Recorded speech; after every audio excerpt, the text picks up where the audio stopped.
उसकी असुरता कैसे दूर कर दी थी कि वो नीट चीट की भांति हर प्रकरणों के साथ में एक होने पर भी द्रव्य के स्वभाव के प्रति देखा तो द्रव्य का साथ के अपार अभिनवता के बस पुण्य पाप को उत्पन्न करने वाले अनेक सेवा स्वभाव और अध्याय बहुत बड़ा इसको भी अपन किसी कार्य या नहीं पाते इनमें मान लीजिए कि उसमें ज्ञान का विकास अभेद कैसे भेद किया था और क्यों किया था? जो दो तीन शब्द आपको पता होना चाहिए। अभेद में भेद कैसे किया था कि आत्मा अभेद है, और आत्मा में भेद कैसे किया था?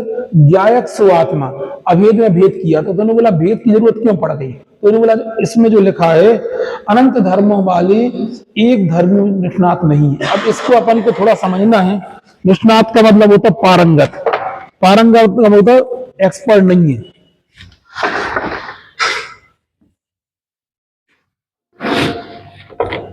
अनंत धर्मों वाले एक धर्मी में जो निष्णात नहीं है, तो निष्णात का मतलब उसमें पारंगत नहीं, उसके अनुभव करने में, उसको प्राप्त करने में वो पारंगत नहीं है। ऐसे अपन ने क्या किया? अभेद में क्या किया था? भेद किया था। अभेद में भेद कैसे किया था? नाम से भेद किया। एक एक शब्द उसका टीका का बहुत महत्वपूर्ण है। क्या बोलना चाह रहे? कैसे भेद किया जाता है? जैसे कोई चीज है तो उसको टुकड़े टुकड़े करके भेदा जाता है। भेद करने कितने तरीके हो सकते हैं? मतलब कोई चीज जैसे हमने आपको बोला कि इस चीज को भेद दो, तुम कैसे भेदा अपन ने? शक्कर को, शक्कर समझ लो मिश्री है तुम्हारे पास, मिश्री, इसको भेदने के क्या तरीके हो सकते? बोलो। यहाँ जो टीका में जो शब्द लिखा है कि अभेद में भेद किया, वो कैसा वाला भेद किया? एक तो होता है कि उसको टुकड़े कर दो, एक उसको पीस दो, ऐसे टुकड़े किए थे क्या उसके? फिर कैसे किए थे? नाम से भेद करके। ये नाम से भेद करके अपने आप में बहुत अच्छा। जैसे हमने, तुम तो एक अखंड द्रव्य हो और हमने तुम्हें नाम, जैसे अभी आप यहाँ सब पुरुष बैठे, हमने तुम्हारा नाम बोल दिया अमित, तो हमने अभेद में क्या कर दिया? ये तो सब सादृश, हमने एक व्यक्ति को नाम से बुला लिया, हमने अभेद में, मतलब अभेद क्लास थी उसमें एक व्यक्ति को हमने भेद कर दिया, तो नाम से भेद किया ना। ऐसे ही आत्मा में किस तरीके से, आत्मा में जो अपन ने आत्मा को ज्ञायक कहा, वो कैसे ज्ञायक कहा? अभेद में भेद किया है। लेकिन अभेद में भेद किया तो वो कैसे भेद किया? नाम से भेद किया। ये इतना इंपॉर्टेंट शब्द है, यदि ये अपन नहीं समझेंगे तो अपन अपने मोक्ष मार्ग की आगे की थीम बिल्कुल नहीं समझ पाएंगे। हम किसी भी वस्तु में करते तो काय के द्वारा भेद करते हैं? अभेद में भेद करते हैं। कैसे अभेद में भेद किया? बोलो।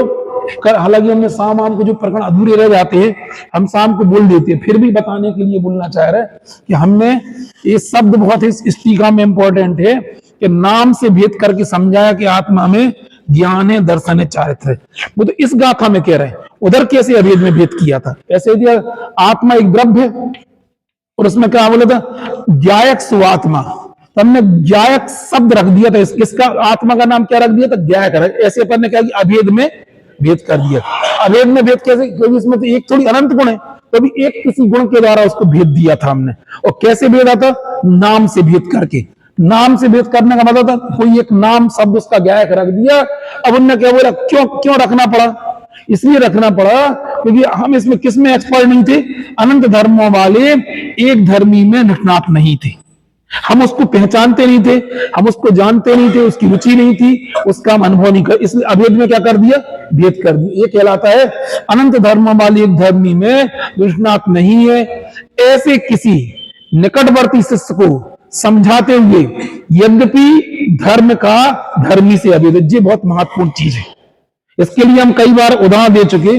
ये डस्टर है, हरे कलर का है।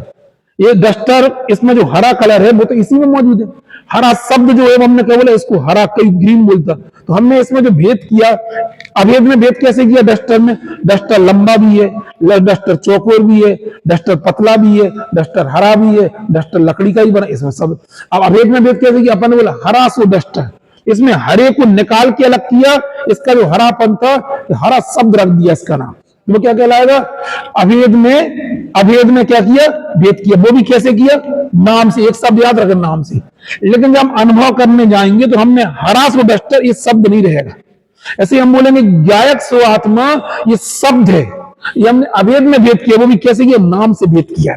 आपको ये बोलना चाह रहा है हमें इस शब्द में नहीं अटकना, ज्ञायक स्वात्मा, हमें अभेद का अनुभव करना है। और जब अभेद का अनुभव करेंगे तो हम उसमें क्या नहीं होंगे, ऐसे ऐसा नहीं होगा अब जो ज्ञायक है हमें कोई ज्ञायक अनुभव में नहीं आएगा तो ज्ञायक अनुभव, बिल्कुल शब्द से नहीं अनुभव, वो कैसे है, अभेद में अनुभव आएगा। जैसे हम एक उदाहरण बोले, जी अपन लोगों ने इतना ऐसा किया है, हमने बोला कि इसमें गर्माहट तो है ही नहीं है, लेकिन साथ में इसमें बहुत तरह के आइटम डले थे, तो अपन क्या करेंगे, अपन उसको एक विशेषता, तरलता सो दूध, क्या बोलेंगे, तो उसमें तरलता, तरलता शब्द बोला, इसकी तरलता निकाल के हमने आपको समझाया, बोलो शब्द से समझा, तरलता तो उसकी, दूध की तरलता तो किसमें, तो उसे वस्तु में विद्यमान है, बस ऐसे ही हम भी बोलना चाह रहे हैं। यही अब तुम अवेद में भेद करके क्यों समझाया, बोलो अनंत धर्मों वाले एक धर्मी में जो निष्णात नहीं है, ऐसे किसी निकटवर्ती को समझाते हुए, यद्यपि धर्म का धर्मी से अभेद है, तथापि नाम से भेद करके समझाया कि आत्मा में ज्ञान है, दर्शन है, चारित्र है। फिर तीसरी पैराग्राफ में दिया, अनंत पर्यायों को एक द्रव्य पी गया होने से, या पर्याय का अर्थ क्या लगाना, भेद लगाना, पर्याय का अर्थ क्या लगाना, भेद। गुणों को भी पर्याय, देखो इसके उसको बताते डॉक्टर साहब जब समझाते थे, दो प्रकार के नय होते हैं, एक द्रव्यार्थिक नय होता है और एक पर्यायार्थिक नय होता है। गुणार्थिक नाम का कोई नय नहीं होता। जो द्रव्य को विषय बनाए वो द्रव्यार्थिक नय, जो पर्याय को विषय बनाए वो पर्यायार्थिक नय, गुणों को विषय बनाए वो भी क्या है, वो भी पर्यायार्थिक नय। गुणों की अभिव्यक्ता को विषय बनाने वाला द्रव्यार्थिक नय, गुण एक एक गुण को विषय बनाने वाला ये पर्यायार्थिक नय। यहाँ ये अनंत पर्यायों को एक द्रव्य, ऐसा मत बोलो, अनंत पर्याय ने अनंत भेदों को एक द्रव्य पी गया होने से, ऐसे किसी मिले हुए आस्वाद वाले अभेद आत्मा का अनुभव करने वाले के लिए न आत्मा में ज्ञान है न दर्शन है। जिस समय हम कोई चीज को अनुभव करते हैं, जिस समय उसको पीते हैं, कोई भी संबंध में, समझ लो कोई माँ है, उसकी बेटी दूध रहती है, उसने बेटी का कुछ नाम रख दिया, समझ लो कोई भी तुमने नाम रख दिया, उस नाम से हमने उसको बुलाया, लेकिन उसका जो नाम है ना, उस नाम में उस वस्तु का व्यक्तित्व नहीं है, उसमें से खींच के उसका नाम नहीं रखा। जब हम माँ के पास जाए कोई बेटी और वो कि ना ये हमारी माँ है, तो माँ के बारे में बता रही कि माँ का अनुभव कर रही, जिस समय साक्षात अनुभूति होती उस समय विकल्प नहीं होता कि ये मेरी माँ है। ये गहराई से चिंतन रखना। ऐसे ही जिस समय हम साक्षात आत्मा का अनुभव करते उस समय ये भी नहीं है कि ज्ञान है, ये बताने की भाव। फिर क्यों किया था वेद, अवेद में वेद क्यों किया था, वो भी नाम से किया था, क्यों, उसको बतलाने वाले। ये सातवीं गाथा बहुत गहरी गाथा, समझना आपको पड़ेगा। आपको तो मतलब इसको जितनी टीका पे आप विचार करोगे वो आपको पूरी पकड़ में आएगी कि छठवीं गाथा की सातवीं गाथा पूरा गाथा। ये जितने भी हम मतलब जो समझा जा रहा है। एक बात और बताना चाह रहे हैं, एक बात और बोलना चाह, समय कल से 9:15 रहेगा और 10 बजे हम छोड़ दिया करेंगे। उसका रीजन हम बता रहे, एक तो हमें भी विलंब होता है, दूसरा क्या है, मैंने सुबह की 6 वाली क्लास बंद कर दी है, इसलिए अब पूजन के समय में और जो लोग पूजा करवाते वो भी समझें, एक आध आगे का आग्रह आप ना रखें, सभी से बोल रहे हैं, समय अपना व्यवस्थित रहेंगे तो सभी कार्यक्रम अच्छे होंगे, क्योंकि फिर मुझे भी विकल्प रहता है, इसलिए समय सब लोग आने वाले भी हम गाथा पढ़वाने नहीं, क्योंकि 45 मिनट को मिलती है और उसमें भी अपन 2-5 मिनट तो सब लोग ऐसा रखें। आप कैसे भी करें, आप समझो आपको जिस दिन अपन को बड़ी पूजन करना है उस दिन पहले बताओ अपन, मतलब वो पहले उसको कर लेंगे, लेकिन कोशिश ये करें कि कोशिश नहीं तो अभी क्या 9:30 पे सब लोग आते हैं, 9:35 में नहीं भाई साहब, अपन तो 8:20-25 पे अगर तब आने वाले भी यहाँ पाए ना, और यहाँ व्यवस्था मिलाने में तो अपन 5-7 मिनट लगते हैं। हाँ, इसलिए अपन ने उसकी सुबह के स्वाध्याय की गौण पर हमारा ये नहीं छेड़ा लग जाता। भाई साहब बोला तो चलाओ, मुझे लगता है व्यक्तियों में इतनी धगस तो होना चाहिए कि अभी चलो आप सेकंड क्लास में नहीं है तो पहली क्लास में आओ ना द्रव्य संग्रह पढ़ो ना। जो लोग भी भक्ति है, क्यों भक्ति क्या करते जाके, बिल्कुल बिल्कुल सब कुछ नहीं में घुस जाती। तो हम आशीष को कई बार बोल चुके, हमने कहा भैया तुम इधर 2-4 हम टेस्ट करा दिए कि स्वाध्याय का मतलब क्या होता है। अब हम बार बार बच्चों को अपन ने प्रेरणा कर दी कि भैया आओ, जो लोगों को सुनने की जिज्ञासा छेड़ा आप यहाँ आओ, शाम को चलती है 2 विषय चलते, 2 क्लास शाम को चलती, सुबह चलती, उनमें आप आओ।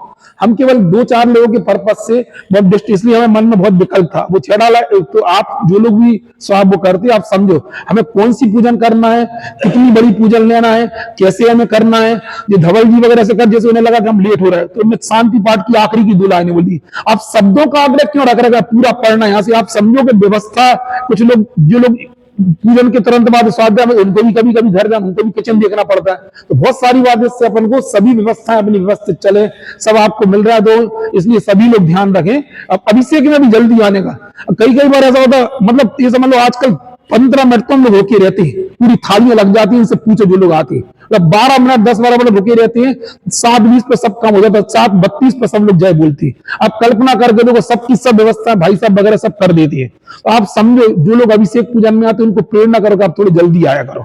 अब जिनको अभिषेक का आग्रह है तो यहाँ स्वाध्याय में आते नहीं, और अपना कार्यक्रम 10 बजे तक चलना है मंदिर के, तो फिर अपन को तो समय ना उनके पीछे उतना विकल्प मत, उनको भी सोचना चाहिए कि हम समय पे आए। भाई आपको सारी व्यवस्था, आपको कुछ भी नहीं, आपको हिलाना भी नहीं है भाई साहब, तो आप ही मैंगोची तक एक थाली पे रख देते। अब क्या बचा के लिए क्या करना अपन को, नहीं करने, एक पुस्तक उठाना और अब समझो हम ये बोलना चाह रहे हैं व्यवस्थाओं को व्यवस्थित करते रहें, इसलिए हमारा भाव है। तो जो लोग स्वाध्याय में कम से कम 10 बजे तक पर्याप्त समय, फिर महिलाओं को भी जाना पड़ता है, हम सबकी परेशानी समझते हैं, इसलिए हर रात में यहाँ आप यदि 9:15 बजे पहली क्लास दूसरी क्लास में ना, तो उसके लिए आपको 9:05 9:10 पे आना पड़ेगा, तब जाके आप सोचोगे कि हम है ना व्यवस्थित नहीं, हम सोचो हम गाथा पढ़वाएं 9 साढ़े 9 तक, फिर हम आधा विषय ले, कुछ नहीं मजा है, बहुत दुर्लभ है। अब ये मनगार धर्मामत का पढ़ना, तो इसमें इतना लिखा है कि जैसे चातक होता है ना, पानी की बूंद का इंतजार करता है, इस तरीके से जिनवाणी का उसमें तो लिखा अमृत के समान अपन को अनुभव करना चाहिए। अभी हम पढ़वा देंगे, अनगार धर्मामृत चल रहा, अभी उसकी समझ में नहीं आ रहा कि इसके रिजल्ट में, इसके नहीं मिलने के फल में हम जाने कहां वाले हैं, समझ में ना। इसलिए अभी अनगार धर्म इतने मार्मिक शुद्ध का अभ्यास हम कैसे करें, ये बहुत सारी बातें निकल रही, इसलिए थोड़ा जो लोग भी आ रहे हैं समय सार को थोड़ा भी अपन पढ़ते हैं, तो उनसे अपेक्षा अपन को जीवन में रहती है कि थोड़ा सा जल्दी हर चीज को ब्रह्म मुहूर्त में करें। मतलब ये हमारा, आप कहीं जाओगे महाराज जी पूछोगे तो आपसे अपेक्षा ही रखेंगे, हर काम अपना डिसिप्लिन और क्या होना चाहिए, बिल्कुल मतलब अनुशासनात्मक तरीके से होना चाहिए, तब आप सब चीज समझने की वो पात्रता रखोगे, नहीं तो होगा कुछ नहीं। भाई ज्ञान का गेट बना लेंगे अपन, उसका अनुभव कब करेंगे, कब उठेंगे अपन इनको पढ़ने के लिए, कब चिंतन करेंगे, समझ में ना। इसलिए यदि आपको 9:15 बजे क्लास चालू करो तो आपको 9:10 पे आना पड़ेगा। यदि आपको पहली क्लास 8:30 पे चालू करवाना है तो आपको 8:20 पे पूजन पर विसर्जन पाठ आपको करना ही पड़ेगा। और हमें तो एक बात समझ में नहीं आ रही कि महाराज जी की बात भी अपन नहीं समझना चाह रहे। नियम सार जी महाराज ने इतनी क्लिप डाली है, 1 घंटे का समय है, 10 मिनट पूजन करो, 50 मिनट स्वाध्याय करो, भाषा में समझ में आ क्यों नहीं रही, हम एक बात नहीं समझ पा रहे। हर रोज को वो क्लिप डाला करो जिसके पास भी हो, ये बात समझ में उनने ही कहा है हमें, आप करो ना, आप खूब करो, यहां से 10 बजे छूट, जिसको ज्यादा दे दो, आप 10:30 पौने का तो मंदिर बैठो, हम तो कह रहे जो सुना उसको ध्यान करो, भगवान को 80 गाथा नंबर की लेकर, जो भगवान को द्रव्य को पाया जानता, वो अपनी आत्मा को जानता, ये बैठो ना, कौन मना करता, 12 बजे तक बैठो, खूब बैठो, कौन अंतर। लेकिन जो शेड्यूल अपन ने बनाए हैं उन शेड्यूल को अपन मेंटेन करें, आशा है आप लोग याद रखेंगे। समय क्या रखा अपन ने 8:30 से 9:15 और 9:15 से 10, उससे क्या होगा, अपनी सब व्यवस्थित अपनी व्यवस्थाएं चलेंगी। और हमने अशोक भाई साहब का बहुत विकल्प था, आशीष भी हमसे पूछा थे, बोले 6 डाला की, मैंने कहा आप 6 डाला का विकल्प नहीं रखो, उसका रीजन ये नहीं है क्योंकि 2 लोगों के पीछे बाकी लोग फिर यहाँ पे रह जाते ना, फिर उनका विषय पूरा नहीं हो पाता। तो हमने कहा अपन करेंगे ना, जिनको रुचि जगी है, इतने में अपन ने 6 डाला के दुखों को बता दी, अब तो कम से कम समझे, तो आना तो आओ ना, कोई समय तो निकालो, 4 क्लासें चलती, शाम को प्रवचन साहब भी चलता, जाओ, कौन किसको रोकने वाला, बोलो बताओ। इसलिए इन चीजों को अपन सब याद रखेंगे और सभी चीजों को बिल्कुल, और क्या होता आपकी रुचि देख के हम भले 5 मिनट बढ़ा देंगे, लेकिन स्टार्ट तो कम से कम है ना 9:15 पे। राजेश जी समझ में आ रही, 10 बजे फिर आप फिर आपसे 24 घंटे कुछ नहीं बोलेंगे, आपको जब जाना तब आना, ठीक है। तो होता क्या है, अब जब विषय पूरा निकल गया, हम कैसे रिवीजन करेंगे। अच्छा भाई साहब जय जने, अपने को जल्दी आना है तो एकदम पूजन में आने वाले एकदम ही गौर हो गए, और कहानी बीच हम समझते हैं परेशानियां हैं, लेकिन इसमें हम तो कह रहे अभी हम नहीं बोलना चाह रहे, हम कभी कभी डॉक्टर साहब बोलते आप पूजन में मत आओ, यहाँ इसमें भगवान जो बोल रहा है वो सुना। आप ये मत सोचो कि भाई साहब बोल रहे हम नहीं बोल रहे, हम तो पोस्ट ऑफिस बन के हम सुना रहे हैं, ये भगवान की ही वाणी है।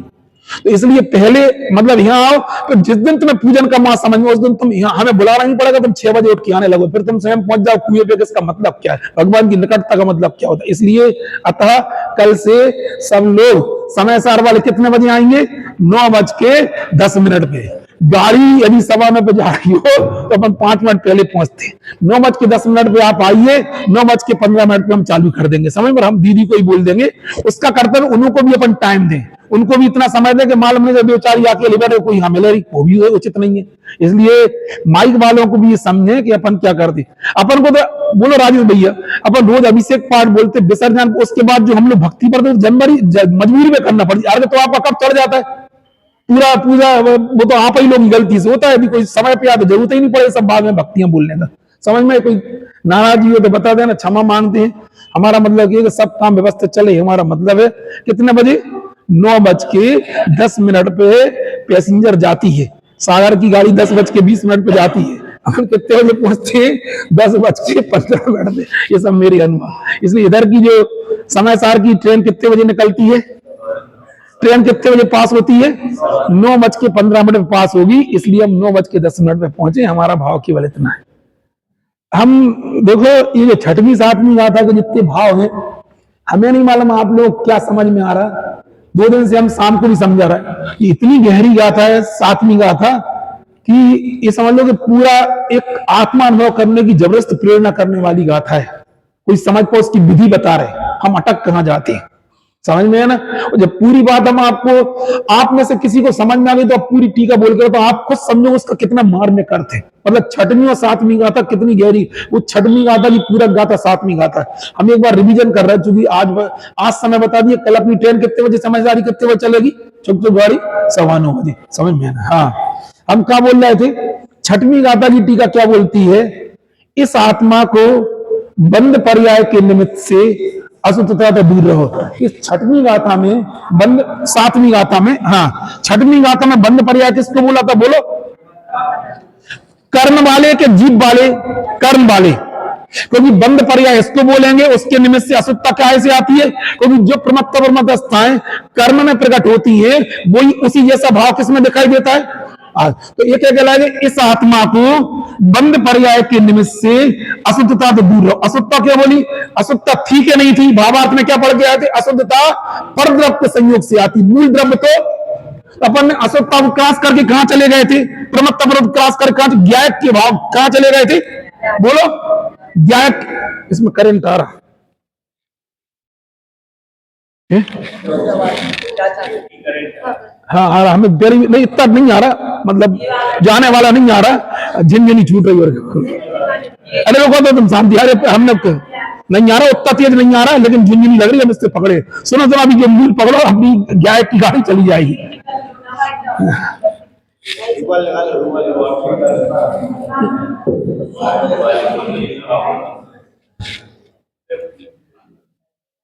वैसा मरने वाला नहीं आ रहा था कि चिपक जाए, आ रहा लेकिन झुंझुनी आ रही। हाँ,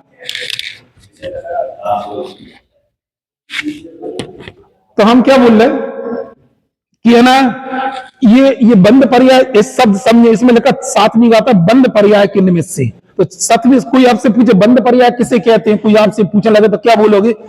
आत्मा में, जैसे ये आत्मा है, प्रवचन सार में शब्द का बहुत प्रयोग हुआ है, असमान जाति द्रव्य पर्याय। क्या बोलते हैं उसको? असमान जाति द्रव्य पर्याय। मोक्षमा प्रकाशक जी में आचार्य देव ने लिखा है, ये जीव अनंत भगवान को भी असमान जाति द्रव्य पर्याय रूपी मानता है। यदि आप उनको क्या मानते हो? इसमें भी आ रहा है?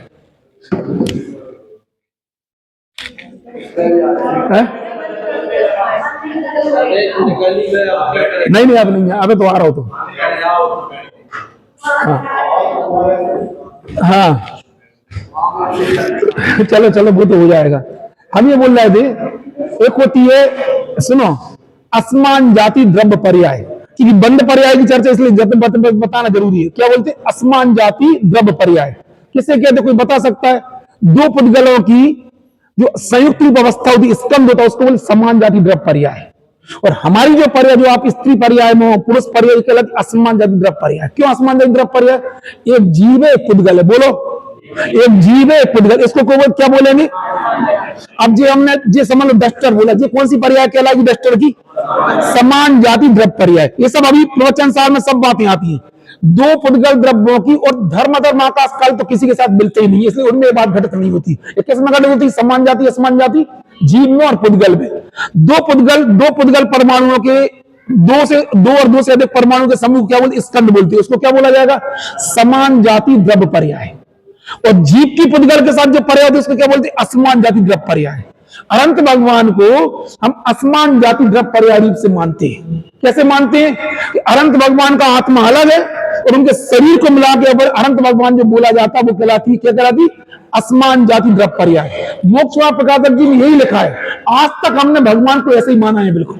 हमने कभी उनकी आंतरिक द्रव्य पर्याय को देखने की कोशिश नहीं की, इसलिए हमारा मोह नहीं गया। 80 नंबर गाता भी बोला है। हमने भगवान कैसे मानते हैं कि भगवान, चालू ठीक हो गया। हाँ, हमने भगवान को, यदि हम भगवान की असली द्रव्य पर्याय तो क्या है? ये वाली उनका, उनके जो इनका द्रव्य ये है, इनके गुण ये और इनकी, और हमें क्या दिखता है? अनंत भगवान का ये औदारिक शरीर दिखता है, समोषण दिखता है, अष्टप्रातिहारी दिखती है। यदि यहां से हम भगवान को मानेंगे तो हमने भगवान को सही रूप से मान, तुमने तो पढ़ लिया ना, जो शाम की क्लास में पता है 80 नंबर गाथा में यही कहा गया। आज तक हमने अनंत भगवान को कैसे माना है? असमान जाति अनंत पर्याय के रूप में, इसलिए हमारा मोह नहीं जाता है। समझ में? अभी हमें वहां नहीं पहुंचाना है। हमने बोला एक होती है असमान जाति बंद, असमान जाति द्रव्य पर्याय। यहां कौन सी पर्याय ली है? बंद पर्याय। तो बंद पर्याय किसे कहेंगे? कर्म के उदय के निमित्त से जो आत्मा की अवस्था होती है उसको बोलते बंद पर्याय बोलते। इस बंद पर्याय के निमित्त से आत्मा में क्या होता है? जीव में राग द्वेष भाव होते। इसके यहाँ पे बंद पर्याय किसको बोला? छठवीं गाथा में प्रमत्त प्रमत्त अवस्था किसको बोला है? कर्म की कौन सी अवस्था? प्रमत्त पर, उसको क्या बोला है? तो क्या बोला आप? इस आत्मा को बंद पर्याय के निमित्त से अशुद्धता तो दूर रहो। दूर रहो का मतलब क्या आया था? है कि नहीं है? लेकिन अभी हमें गौण करना है। किसको गौण करना है? हो गया? आ रहा? अच्छा, कोई चलो आप बाद में करना, अपना थोड़ा समय बचा है। हमने क्या बोला? इस 7वीं गाथा में सब लोग टीका मिलाते चलो भैया, अक्षय वगैरह तुम लोग मिलो, नहीं तो उसको माइक में वो आ रहा है क्या?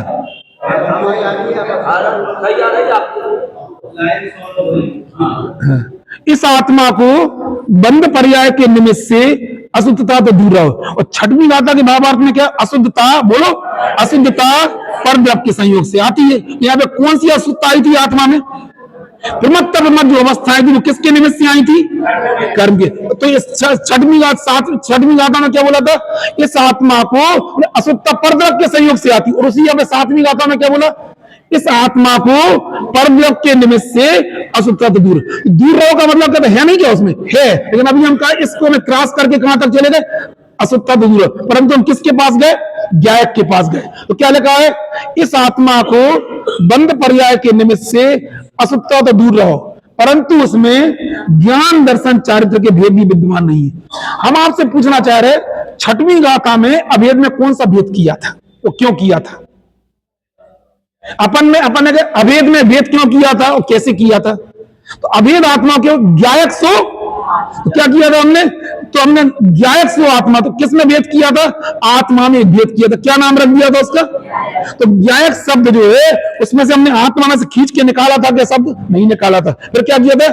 नाम से भेद किया था। नाम से भेद करने का मतलब ये होता है, जैसे अभी हमने बताया था इनको कि डस्टर है, डस्टर ये पीला भी है, हरा भी है, लंबा भी है, चौकोर भी है। हमने इसको कौन से नाम से रख दिया? हरा सो हरा। इसकी एक धर्म को हमने काय में लिया था? हरे नामक शब्द में ले लिया। और वो किसी ने क्या बोलिए? ग्रीन से डस्टर। तो ग्रीन एक शब्द है, हरा एक शब्द है, उस शब्द में इसका जो ऐसा वाला भाव इसको हमने इसमें स्थापित करके क्यों किया था? हमने अभेद में भेद क्यों किया था? बोलो, क्यों किया था? क्योंकि जो डॉक्टर को नहीं जानते तो मान लिखा है अवेद आत्मा में नहीं, क्या लिख रहे? अनंत धर्मों वाले एक धर्मी में, अनंत धर्मों वाले एक धर्मी कौन है? बोलो, आत्मा।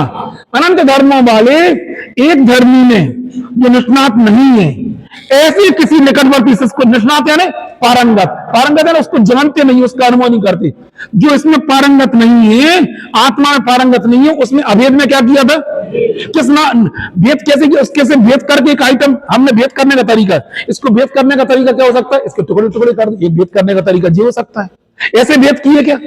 कैसे किए? नाम यानी भाई इसको एक डस्टर को फाड़ा, हरा अलग कर दिया, इसमें से काला अलग कर दिया, इसके टुकड़े टुकड़े, ऐसे भेद किए क्या? कैसे किए? नाम से भेद करके किए। कैसे नाम से भेद किए? हरा से, हरे शब्द से, और हरा शब्द से हमने इसमें अभेद है ना, हरापन, पूरे पूरे पूरे एक को क्या कहा जा रहा है इसमें? डस्टर। इसमें कितने सारे भेद हैं, ये लंबा है, ये चौकोर है, ये पीला है, हरा है, इतने सारी विशेषता में से एक को हमने मुक्त किया। कौन से इसको किया?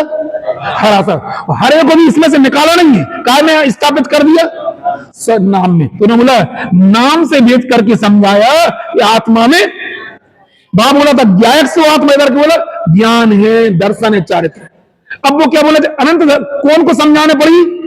बोलो, अनंत धर्मों वाले एक धर्मी में निष्णात नहीं था। निष्णात यानी पारंगत नहीं। ऐसे व्यक्ति को समझाने के लिए उसका नाम रखना पड़ा। लेकिन अब क्या बोलेंगे? अब अगली टीका का पाठ क्या है? अनंत पर्यायों को, अनंत पर्याय का अर्थ होता है, अभी हम उसी की बात कर रहे थे कि एक होता द्रव्यार्थिक न्याय और एक पर्यार्थिक न्याय। द्रव्य को विषय बनाने वाला द्रव्यार्थिक न्याय होता है, पर्याय को विषय बनाना पर्यार्थिक न्याय होता है। दोनों को विषय बनाने वाला जी है ना। तुम लोग अभी थोड़ा इस बात को समझो, ये बातें जो हम लोगों ने मतलब कई वर्षों के बाद समझ पाए हैं, उनको हम बहुत जल्दी जल्दी समझाते चले जा रहे हैं। दो प्रकार के न्याय होते हैं, एक द्रव्यार्थिक न्याय, एक पर्यार्थिक न्याय। और गुणों को विषय बनाने वाला क्या होगा? तो वो भी पर्यार्थिक न्याय। एक गुण को विषय बनाने वाला पर्यार्थिक न्याय होता है। समझ में आना? वहां भेद को पर्याय संज्ञा प्राप्त होती है। एक पर्याय को विषय बनाने वाला पर्यार्थिक न्याय होता है, गुण को विषय बनाने वाला, गुणों की अभेदता को विषय बनाने वाला द्रव्यार्थिक न्याय। बोलो, गुणों की अभेदता को विषय बनाने वाला द्रव्यार्थिक न्याय, पर्यायों की अभेदता को विषय बनाने वाला ये भी द्रव्यार्थिक न्याय, और पर्याय के भेद को विषय बनाने वाला पर्यार्थिक न्याय, और गुण भेद को बनाने वाला वही पर्याय। अभी क्या बोला? उसकी टीका में क्या लिखा है? अनंत पर्यायों को एक द्रव्य पी गया होने से। कौन पी गया है? ये द्रव्य पिए हुए, ये आत्मा कितने गुणों को पिए हुए है? अनंत गुणों को पिए होने से ऐसे किसी मिले हुए आस्वाद वाले, अनुभव करने वाले, जब वो व्यक्ति इसको पीता है तो इसमें विकल्प नहीं होता कि मैं ज्ञायक स्वात्मा, ये नहीं, ये बोलना चाह रहे, इससे आपको अनुभव तक पहुंचाना चाह रहे। हमने ज्ञायक बोला, पहले बोला कि ज्ञायक भी उसे ज्ञाकार काल से दिया गया, लेकिन ज्ञायक के पास पहुंचोगे तो पहला तो ना ज्ञायक जब भी मिलेगा तो कैसे ज्ञाकार नहीं मिलेगा, ज्ञाकार मिलेगा, ज्ञायक कभी ज्ञायक रूप से नहीं मिलेगा। दूसरा ये जो हमने भेद किया, वो कहां से भेद किया है? नाम से भेद करा। और हमें क्या करो? नाम में नहीं अटकना। जैसे हमें बोले तुम समझ लो, तुम पेन में लगा लिया मैं ज्ञायक हूं, ये जो पेन में तुमने लिखा कि मैं ज्ञायक हूं, और जो तुम असली ज्ञायक हो उससे इसमें कितना अंतर है? कितना अंतर है? अरे भैया एक बार बता दें, तुम चिंतन करते हो ना, मैं ज्ञायक हूं ऐसा बोला, ये ज्ञान में बनने वाले ज्ञाकार है जी, याद रखना। तुम हम जी बता नहीं पा रहा जी, असली बात बता रहे, नहीं बोलना चाह रहे। जैसे एक दर्पण के सामने एक स्ट्रिप चिपका दो, मैं दर्पण हूं, तो जो इसमें झलक रही है वो तो इसमें झलक रही है। क्या बोला? नहीं आई समझ में? तुम समझ में? एक स्ट्रिप समझ रहे, स्ट्रिप, उसके सामने क्या रख दो? दर्पण, तो वो क्या दिख रहा है कि मैं, तो मैं दर्पण हूं, तो इसमें बनने वाला क्या हो गया? एक तुम लोग नहीं समझ, ये है ज्ञाकार है। ऐसे जितने समय तक भी ये विचार करते हुए मैं ज्ञायक हूं, ये इसमें भी आत्मा नहीं है। आत्मा तक पहुंचने के लिए इस विकल्प का भी अभाव करके तब तुम्हें आत्मा नहीं आई समझ में। ये लिखा सातवीं का था। मिले हुए स्वाद का मतलब होता है कि बहुत सारे गुण हैं, उन सब का मिला स्वाद आता है। जैसे हमने सुनो, गरम गरम, अब हम क्या बोले, कोई चीज आपने पी तो उसमें से गर्माहट तो हमने अलग कर दी, उसमें जो इलायची डली है, लौंग डली है, ऐसी बहुत सारी चीजों का एक अखंड में अनुभव करते, तो आपने बोला कि मीठी सो चाय, और चाय में क्या डाली है? चाय वाले ज्यादा है इधर के, काली वाले ज्यादा है समझ लो, चाय वाले बोल दिए। चाय, दूध, इलायची, अदरक कौन ने बोली? ये मंदिर में तो हम नहीं बोलेंगे यार अदरक, वो आप पीते हैं। सुनो सुनो सुनो, ये चीजें इतनी है ना, एक जब आप ये पीते हैं तो अपन चाय को किसी एक चीज से पुकारते कि मीठी सो चाय, या चाय के कलर से चाय को, लेकिन उसमें अनुभव कितनी चीजों का आता? बोलो, जितनी है तो सबका अनुभव आता है। ऐसे ही हमने नाम से भेद करके बोला ज्ञायक सो आत्मा, अनुभव पूरे आत्मा का होता है। एक गुण का नहीं तो अनंत गुणों का अनुभव होता है, ये बोलना चाह रहे हैं। फिर बोलना चाह रहे आप किसी दूध की पहचान, किसी भी आइटम की पहचान किसी एक व्यक्ति एक चीज है, भजिए की किससे पहचान करती है? कोई एक चीज से करती है, कोई एक चीज से पहचान करती है। अनुभव में क्या था? पूरा आइटम आता है। आपने बोला बर्फी की पहचान कैसे? स्वीट डिश के रूप में लेते स्वीट डिश। कोई भी आपने छेने का रसगुल्ला खाया, अपन बोलेगे रसगुल्ला, उसकी पहचान 70 से करते, तो उसमें रहते क्या? पूरे आइटम रहते, उसमें विद्यमान रहते। ऐसे ही जब आत्मा का अनुभव करती है, पहचान कैसे कराई? बोलो, ज्ञायक सो पृथक किससे किया? प्रमत्ता प्रमत से। पहचान कैसे कराई? और जब हम अनुभव करने का तो केवल ज्ञायक अनुभव में गए, पूरे गुण अनुभव में आए। बस यही बोलना चाह रहे। दूसरी सातवीं गाथा की विशेषता क्या बोलना चाह रहे? ये बोलना चाह रहे तुम शब्द में मत अटक जाना। कौन से शब्द में? मैं ज्ञायक हूं। हम आपसे पूछना चाह रहे ये विचार ये करे कि मैं दर्पण हूं, ऐसा विचार ज्यादा अच्छा है कि इसका अनुभव करना ज्यादा अच्छा है? ऐसे ही अपने आप को मैं ज्ञायक हूं, ये विचार आपको आत्मा तक ले जाएगा, लेकिन आत्मा के अनुभव काल में विचार भी खत्म हो जाएगा। कौन सा? तो ये बोलना चाह रहे हैं। सातवीं गाथा में ये कह दिया। और कर सको तो कर लो, असंभव कुछ नहीं है। साथ में रख कर नार की भी काम कर लेता है। इसलिए बोलना चाह रहे क्षण मात्र ये प्रैक्टिस अपने जीवन में करो। और कितनी मार में अनंत धर्मों वाले एक धर्मी में निष्णात नहीं है, ऐसे किसी निकटवर्ती शिष्य को समझाते हुए, यद्यपि धर्म का धर्मी से अभेद है, तथापि नाम से भेद करके समझाया कि आत्मा में ज्ञान है, दर्शन है, चारित्र। फिर क्या लिखा है? अनंत पर्यायों को एक द्रव्य पी गया होने से ऐसे किसी मिले हुए आस्वाद वाले अभेद आत्मा का अनुभव करने वाले के लिए न आत्मा में ज्ञान है, न दर्शन है, न चारित्र। हम आपको बोले एक शब्द ज्ञायक, केवल क्या का अनुभव होता है? एक शब्द ज्ञायक, तो उसकी पहचान बताइए। सीधी ज्ञायक का नहीं, आत्मा का अनुभव होता है, बोलना चाहे भैया। हम फिर बोलना चाह रहे कि कोई पूछे कि आत्मा का अनुभव होता कि नहीं होता है, समझ में ना? ये सब बातें थोड़ा थोड़ा अच्छी समझो। जितने परसेंटेज में असुत्ता का हो, उतने परसेंटेज में ज्ञायक का अनुभव होता है, हर गुण स्थान में होता है। जिस जिस समझ में आना बिल्कुल और क्या बात। लेकिन कब कब करेंगे? हम ये में से ज्ञान का अनुभव करते हैं, हम राग में से ज्ञान का अनुभव करते हैं, राग को भिन्न करके ज्ञायक का अनुभव नहीं करते। ये गलती हो रही बिल्कुल। नहीं तो एक बार बता देना, अभी कुछ दिन पहले समय सागर महाराज जी गाथा ले रहे थे, ये वाली सदरीति पढ़कर शास्त्र भी प्रकृति, अब मूल गाथा बोली थी शब्द से। इसको अच्छे तरीके से पढ़ा जाए तो भी प्रकृति स्वभाव को नहीं छोड़ता है। यह प्रकृति स्वभाव बताओ ना, नहीं आ रही समझ में? इसमें से बता दे जरा 2 मिनट, वो गाथा निकाल के बताना जरा। कौन सी गाथा है? 317 नंबर की गाथा है।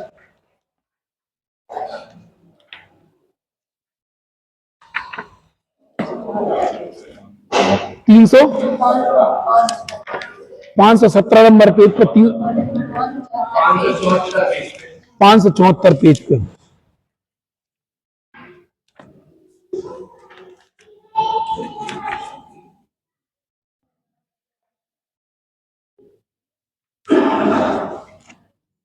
सदरीति पढ़ कर शास्त्र भी प्रकृति अभाव नहीं तजे, जो दूध गुड़ पीता हुआ भी सर्प नहीं निर। भली भांति शास्त्रों को पढ़कर भी, क्या लिखा है? मिल गया सबको? भली भांति शास्त्रों को पढ़कर भी, भली भांति का मतलब होता फर्जी शास्त्र नहीं पढ़े, बिल्कुल जैसे जो पढ़ना था वो पढ़ लिए। जैसे जो द्रव्यार्थिक न, पर्यार्थिक न, गुणार्थिक न, निश्चय न, व्यवहार न, जो चीज जहां लिखी सब पढ़कर भी जीव प्रकृति को नहीं छोड़ता है। जैसे मीठे दूध को पूते सर्प नहीं, क्या नहीं होता है? निर्विष नहीं होता है। टीका है, क्या बोले? हाँ, अभाव नहीं होता। जैसे इस जगत में सर्प विष भाव को अपने आप नहीं छोड़ता है और विष भाव के मिटाने में समर्थ मिश्री से दुख पान से भी नहीं छोड़ता। कैसे नहीं छोड़ता है? दूध पिलाया जाए तो भी नहीं छोड़ेगा, क्या मिश्री डाल के। अब बोलो इसका सिद्धांत बोलो। इसी प्रकार वास्तव में अभव जीव प्रकृति स्वभाव को अपने आप नहीं छोड़ता। प्रकृति स्वभाव अपने आप नहीं छोड़ता है, नहीं छोड़ेगा नहीं। और प्रकृति स्वभाव को छुड़ाने में समर्थ भूत द्रव स्रोत के ज्ञान से भी नहीं छोड़ता। क्या मतलब छोड़ना? जिनमा ही पड़ा रहा तो भी नहीं छोड़ेगा। यहां तुम लोग बताओ जरा, पुराने लोग, प्रकृति स्वभाव का मतलब क्या होना चाहिए? पुरानी गाथाओं को देखकर इसके प्रकृति स्वभाव का मतलब ये समझ लो हम आपको क्या बोले, ये जो कर्म जो दिमाग ज्ञान में आ रहा है ना, ये प्रमत्त रूप अपने आप को माना, जो प्रकृति का स्वभाव कैसे बताएं हम आपको? हमें तो ऐसा लगता है कि आप में से कौन से ऐसे विशिष्ट जीव होंगे जो इस रहस्य को समझ पाएंगे। आचार्य ने ऐसी इतनी गहरी गाथा लिखी है, आगे पीछे गाथा में जे शब्द लिखा, मतलब ये बहुत कठिन होता है। क्योंकि दिक्कत क्या है, ये प्रकृति स्वभाव जो है इसी का परिणमन है। दिक्कत क्या हो रही? परिणमन किसका? इसी आत्मा का परिणमन है। निमित्त किसका है? जाति किसकी है? कर्म की। और हम अपने आप को सिर्फ मनवा 24 घंटे हमारी एकत्र ज्ञात तक पहुंचने की कथा तो बहुत कठिन है। मतलब जिस दिन आपको अंदर में ऐसी ऐसी बातें बढ़ गई, मालूम उनका नाम क्यों लेती है? आप समझोगे ऐसी बातें सब ख्याल में, सब व्यक्तियों को सबको पता है बिल्कुल। और क्या पता, ये गाथा ली थी कि जैसे अब नहीं छोड़ रहा है, अब नहीं छोड़ता नहीं, हम भी नहीं छोड़ रहे हैं। किसको नहीं छोड़ रहे हैं? मतलब आप प्रकृति के सिवा गुण स्थान तो 14 गुण स्थान आपको मोक्ष मार्ग में मिलेंगे, उसको अपना मानना छोड़ना ही भूलना चाह रहे। इसको अहम पने रूप अनुभव करे, इसमें लिखा अहम पने रूप अनुभव करे। जो कर्म के हृदय को अपने रूप मान रहा है वो आगे मोक्ष मार्ग में क्या, कहां ज्ञायक रखा, कहां आत्मा क्या करेगा अपने जीवन में, क्या करें? इसको छोड़ने का तरीका क्या है बताओ? प्रकृति स्वभाव को अपना मानना छोड़ने का तरीका क्या है बताओ? बोलो, क्या आप प्रकृति के उदय को हटा पाओगे? क्या कर? कुछ नहीं हटा सकते। केवल क्या करना, ये अपने में, ये एक्सपर्ट लोग ही कर सकते, जो कर सकते होंगे। या प्रकृति स्वभाव मतलब कर्म के उदय के लिए जो अवस्थाएं बन रही वो सब प्रकृति स्वभाव, वो अपने ज्ञान के अनुभव में आ रही। तो इसको हटाना तुम्हारे हाथ में नहीं है। अब का उदाहरण दिया उन्होंने। बोले यदि हम इस रहस्य को नहीं समझेंगे, समझ लो आचार्य तुम्हें अभव की जरूरत दे रहे, वरना अभव अच्छा लगता है, नहीं छोड़ो, आप मत छोड़ो। ये गाथा मूल प्राकृत में पढ़ के सुनाए थे 4-5 दिन पहले महाराज जी। लिखा ना, क्या लिखा है? कैसे नहीं छोड़ता है? प्रकृति स्वभाव को छुड़ाने में समर्थभूत है। द्रव स्रोत के ज्ञान से, द्रव स्रोत का ज्ञान है ना, जन्माणी को बोलते द्रव स्रोत, इसके निमित्त से अपन को अंदर में भाव भाषा वो कहलाता है, भाव स्रोत ज्ञान कहलाता है।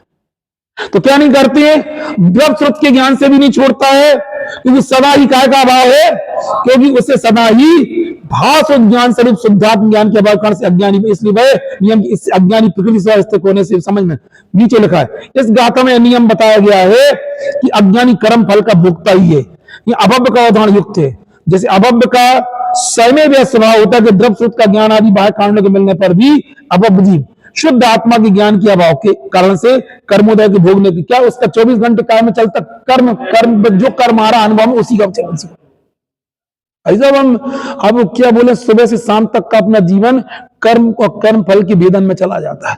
एक क्षण मात्र को भी अपन को समझ में नहीं आता है। और एक बार बता देना, कर्म फल को या कर्म के उदय को भोगने के लिए कुछ जरूरत नहीं है।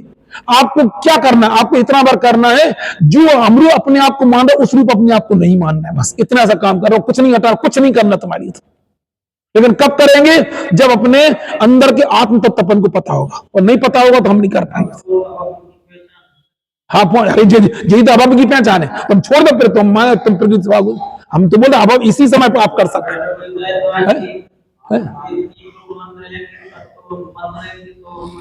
अरे राघव जी, ये इसीलिए समझा है, बोले भव की पहचान आप छोड़ दो तो आप भव क्या, तो निकट भव हम तो बोलना चाह रहे। बोले यदि आप इसको छोड़ दो अपना मान, इसको छोड़ने का तरीका क्या है?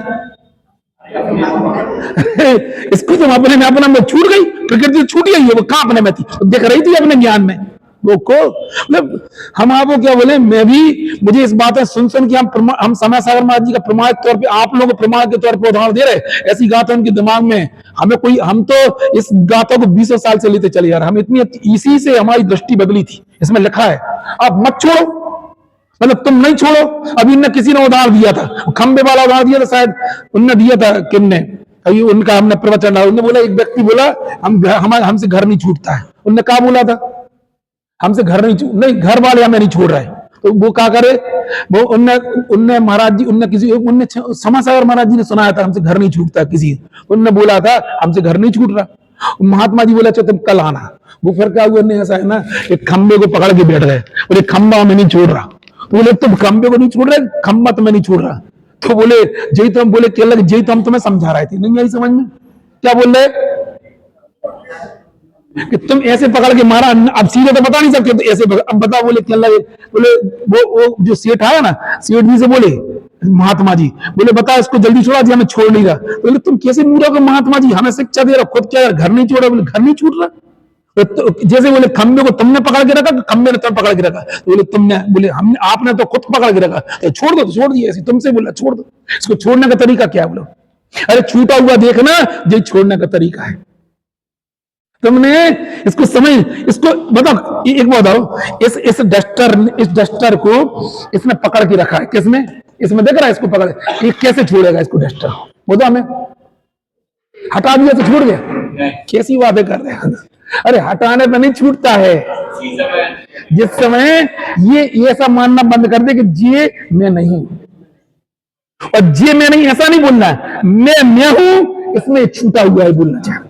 हम कैसे बोले आपको इस चीज को, अपने में अपनापन करने से ये छूटा हुआ दिखता है, ये कला जीवन में सीख लो, आप बहुत कलाएं आपने सीखी मोक्ष मार्ग की, ये कला जीवन में सीख लो, जहां स्व में अपनापन आता वहां सब छूटा ही हुआ है, फिर छोड़ने का, फिर हम बोलेंगे बताओ, फिर तुमसे छोड़ने की बात बोलेगा, अभी आगे, अभी पहले दृष्टि में छोड़ो, फिर आगे की बात करेंगे, फिर छुड़वाएंगे तुमसे, फिर बोलेंगे कि दुखों से परिमुक्त हो तुम, सामर्थ्य को अंगीकार करो, एक अणु मात्र परिग्रह भी नहीं चाहिए जीवन, वो उसकी बात अलग करें, समझ में आई ना।